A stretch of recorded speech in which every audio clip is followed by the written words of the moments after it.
আজকে দুপুরবেলা চর্চিতা অঞ্চলে আমাদের 3জন কর্মী চান করতে গিয়েছিল। হাতিয়ামন 46 নম্বর বুথ ওই চান করতে গিয়েছিল। ওইখানে আচমকাভাবে তৃণমূলের দুষ্কৃতীরা ওদের উপরে ঝাঁপিয়ে পড়ে 4-5 জন ছিল বলে যেটা আমার কাছে খবর।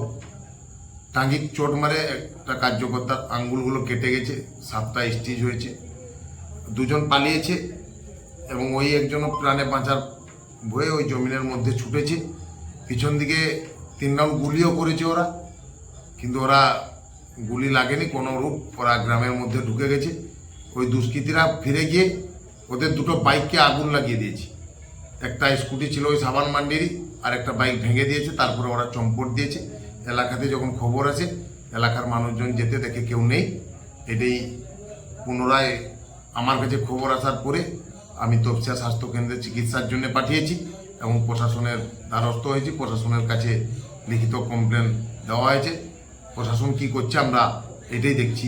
আমরা তাকিয়ে আছি প্রশাসনের দিকে, যাতে প্রকৃত দোষীরা শাস্তি পায়, এটুকু অন্তত আমি আশা রাখি। আমি নয়াগ্রাম 5 মণ্ডলের মণ্ডল সভাপতি তাপস ভূঁই, ভারতের জনতা পার্টি।